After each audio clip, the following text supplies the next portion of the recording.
అమరావతి రాజధాని పునఃప్రారంభ సభ హిట్ అయిందా పట్టయిందా?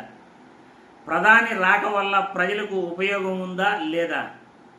రాష్ట్ర ప్రజలకు ప్రధాని రాకతో ఏం జరిగింది ప్రజలందరూ కూడా తెలుసుకోవాలనుకుంటున్నారు. కాబట్టి ఈ వీడియో ద్వారా అమరావతి పునరావిర్భావ సభ గురించి 4 మాటల్లో క్లియర్గా చెప్తాను. ప్రధాని ఆంధ్రప్రదేశ్ రాష్ట్రానికి రావడం జరిగింది. సభలో చంద్రబాబు యొక్క టెక్నాలజీ గురించి ఆయన మాట్లాడటం జరిగింది. ముగ్గురు నవ్వుకోవడం జరిగింది. పవన్ కళ్యాణ్ గారు మోడీ గారిని పొగిడారు, మోడీ గారిని చంద్రబాబు గారు పొగిడారు, చంద్రబాబు గారు మోడీ గారిని పొగిడారు. ముగ్గురు ఒకరినొకరు పొగుడుకుంటూ ఒకరికొకరు చాక్లెట్లు ఇచ్చిపుచ్చుకోవటం తప్ప రాష్ట్ర ప్రజలకు ఈ సభ వల్ల ఉపయోగం ఏమైనా ఉందా అంటే 100% లేదు అని చెప్పుకోవాలి. ఈ సభ హిట్టా ఫ్లాపా అంటే 200% ఈ సభ ఫ్లాపు అని చెప్పుకోవాలి. ఎందుకంటే రాష్ట్ర ప్రజలు ఎన్నో ఆశలతో ప్రధాని రాక కోసం ఎదురు చూశారు. ప్రజలు అమరావతి రాజధానికి కేంద్రం సహాయం చేస్తుంది అని అనుకున్నారు. కేంద్ర ప్రభుత్వం సహాయం అందించకపోగా రాష్ట్రం లక్షల కోట్లు అప్పులు చేస్తూ ప్రజలపైన భారాన్ని నెడుతుంది అని ఈ సభ పూర్తిగా చూసిన తర్వాత ప్రజలందరికీ కూడా అర్థమైంది. ప్రధాని వస్తున్నాడు అంటే ప్రజలకు మేలు జరగాలి, కానీ ఇక్కడ ప్రజలకు మేలు జరగలేదు. ప్రత్యేక హోదా గురించి ఒక్క మాట కూడా సభలో మాట్లాడలేదు. విశాఖ రైల్వే జోన్ గురించి ఒక్క మాట కూడా మాట్లాడలేదు. రైతులకు గిట్టుబాటు ధర గురించి ఈ సభలో ఒక్క మాట కూడా మాట్లాడలేదు.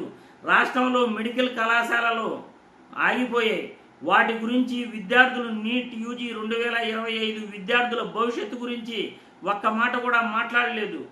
రాష్ట్రంలో నిరుద్యోగుల గురించి మాట్లాడలేదు.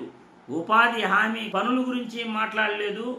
రాష్ట్రంలో ఎన్నికల హామీలు నెరవేరుస్తున్నారా లేదా అని కూడా ఒక్క మాట కూడా మాట్లాడలేదు. కానీ సభ మొత్తం కూడా అమరావతి రైతులు భూములు ఇచ్చారు, వాళ్ళ త్యాగానికి ఫలితంగా రాజధానిని 3 సంవత్సరాల్లో కట్టేస్తున్నాం, అద్భుతంగా కడుతున్నాం, అట్ల కడుతున్నాం, ఇట్ల కడుతున్నాం అంటున్నారే తప్ప 58,000 కోట్లతో రాజధాని శంకుస్థాపనల పనులకు ప్రారంభోత్సవం చేస్తున్నాము అని అన్నారు. కానీ అందులో ₹1 అయినా కేంద్ర సాయం ఉందా అని నేను ఈ వీడియో ద్వారా ప్రశ్నిస్తున్నాను. 58,000 కోట్లు రాష్ట్ర అప్పులే తప్ప కేంద్రం ₹1 అయినా రాష్ట్రానికి ఇచ్చిందా అని నేను ఈ వీడియో ద్వారా అడుగుతున్నాను. ఈ సభ నిర్వహణకు 500 కోట్లు ఖర్చు పెట్టారు. 500 కోట్లు ఖర్చు పెట్టి కూడా ₹500 ఆదాయమైన ఈ సభ ద్వారా కేంద్ర ప్రభుత్వం రాష్ట్రానికి అందించిందా అని నేను ఈ వీడియో ద్వారా ప్రశ్నిస్తున్నాను.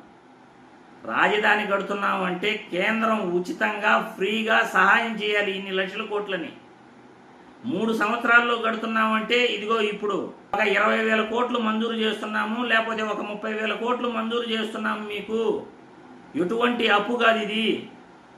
మీరు బయట నుండి రుణాలు తీసుకోవాల్సిన అవసరం లేదు. రాజధానిని మీరు ఉన్నంతలో గొప్పగా నిర్మించుకోండి అని ప్రధాని చెప్పాలి, రాష్ట్రానికి దిశా నిర్దేశం చేయాలి. కానీ ఆ పని ప్రధాని చేశాడా అంటే ఖచ్చితంగా చేయలేదని చెప్పుకోవాలి. కేంద్ర సహాయం ₹1 కూడా ఇవ్వలేదు అని చెప్పుకోవాలి. రాష్ట్ర ప్రజల బాగోగుల గురించి మాట్లాడలేదు అని చెప్పుకోవాలి. మొత్తానికి ప్రజలపైన లక్షల కోట్ల భారం ఈ అమరావతి రాజధాని ద్వారా పడుతుంది అని చెప్పుకోవాలి. అమరావతి సభ 100కి 100%, 100కి 200% ఫ్లాప్ అయ్యింది అని మనం ప్రజలందరికీ ఈ వీడియో ద్వారా తెలియజేస్తున్నాం.